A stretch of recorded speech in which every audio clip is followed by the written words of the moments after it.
Hey guys, welcome back to the Thirsty Mason.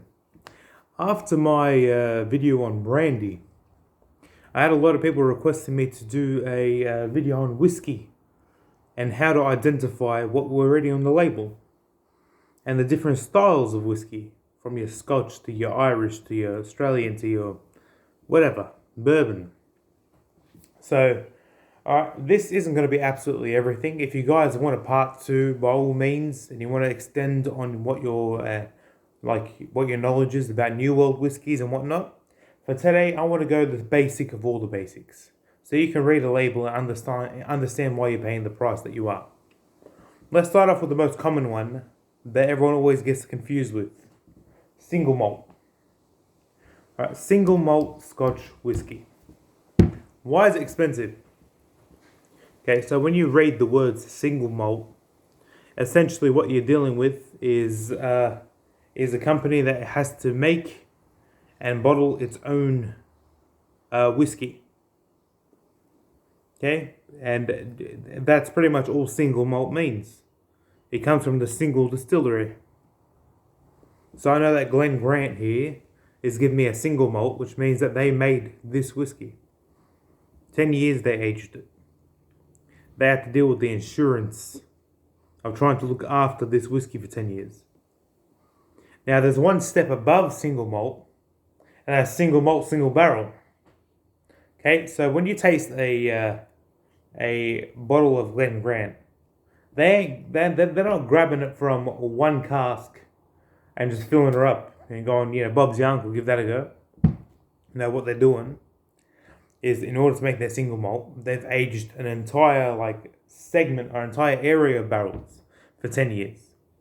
And then the blending master has to come through and do the, it might sound like an easy job and a lovely job, it has to do the terrible job of going through and tasting a sample from sometimes up to 50 casks, blending them and finding the ideal blender that they can release to the public year in and year out.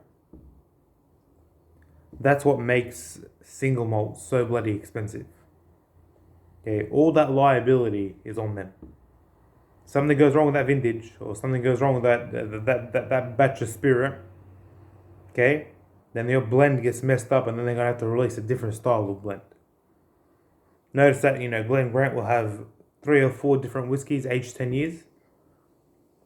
That's to make sure that they have a product that they can bring on the market. There's no point trying to sell the whiskey unless you've got a product to back it. I know the taste of Lagavulin before I put it in my mouth. I know the taste of Johnny Walker Black 12 before I put it in my mouth.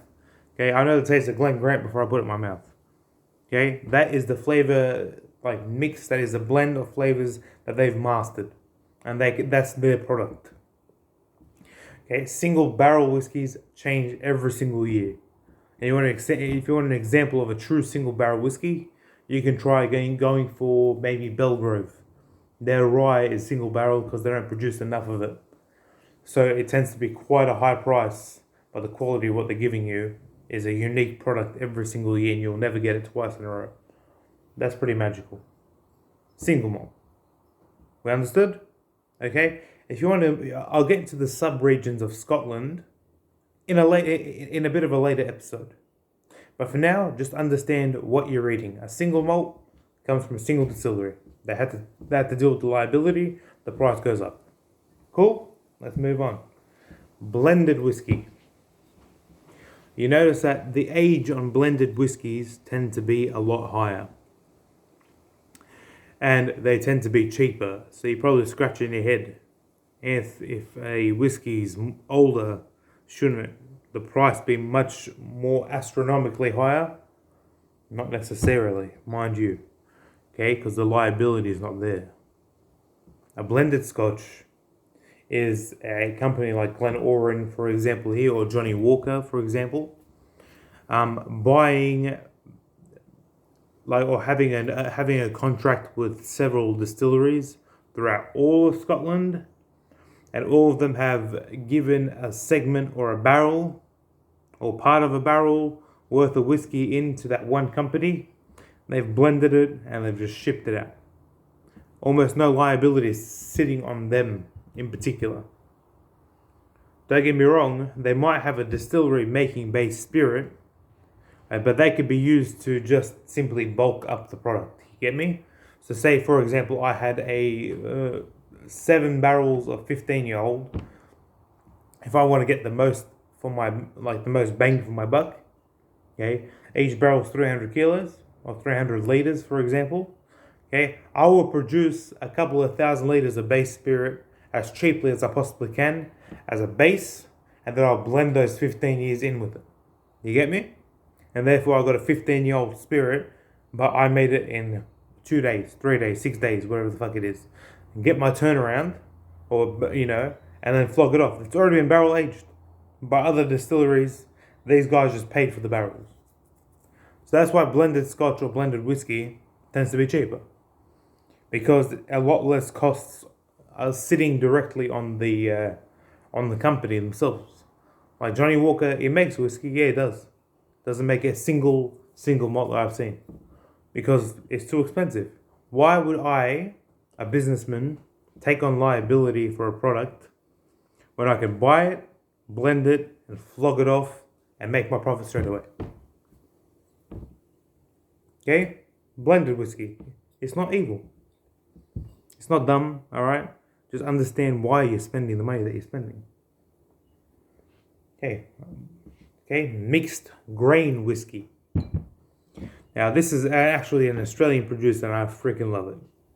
It's called Twofold for a reason, because it's 2 separate grains, yeah?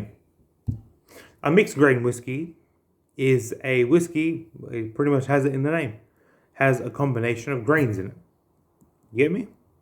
So, for example, this one is a combination of malted wheat and malted barley. And the entire whiskey making process I can get into at a later video. But just understand, when you see a mixed grain or a single grain whiskey, it is different to a single malt whiskey. Cool? So usually single malt whiskey is made out of almost exclusively barley, malted barley. If I was to make a whiskey out of something else like oats, yeah, for example, I would have to call it a single grain whiskey, not a single malt. Even though it's undergone the same malting process, the naming of it has to be different. So as Twofold, it has a combination of single malt and single grain together. So you understand what you're reading. Also, grain whiskey tends to be cheaper. No reason, I can't understand the concept as to why.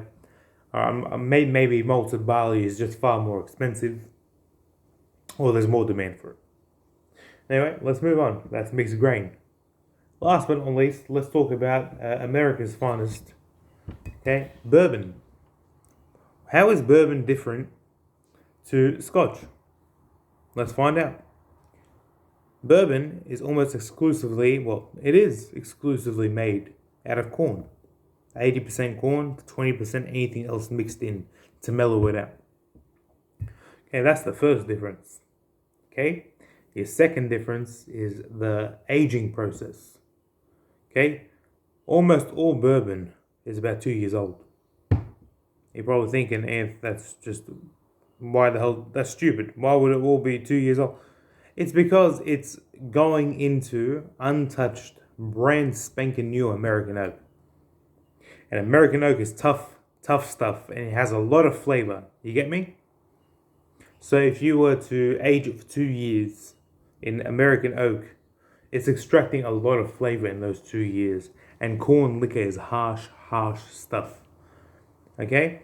So if you were to sit it inside an oak barrel for 10 years, do you understand how tannic and rough it's going to be? Good luck.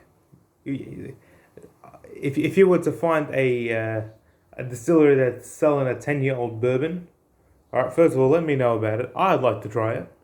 But I'm almost positive it doesn't exist unless they're using ex-sherry casks just to mellow it down a little bit, because it's ridiculous. Okay, so corn, 80% corn, aged in brand new oak, and about 2 years old max is what we're looking at when it comes to bourbon. Okay, so let's recap. Understand what we're dealing with. Single malt, made by a single distillery, takes all the liability, ages it for 10 years, blends it on site, Everything's done in-house. Blended. Purchasing from multiple distilleries, blending on site, and selling off for a cheaper price. Meaning that they can have an older whiskey on the market sooner. Mixed grain. Literally mixing two separate malted grains together in order to make a really, really good quality whiskey and getting the best out of both worlds. And lastly, bourbon. 80% corn, aged in 100% untouched American oak. Bob's your uncle. Now when you go out there, you know what you're looking for. Cool? Alright guys, well I hope you guys can go all enjoy a lovely glass of beautiful whiskey. And think of me when you do it. Like, share and subscribe. Thank you very much.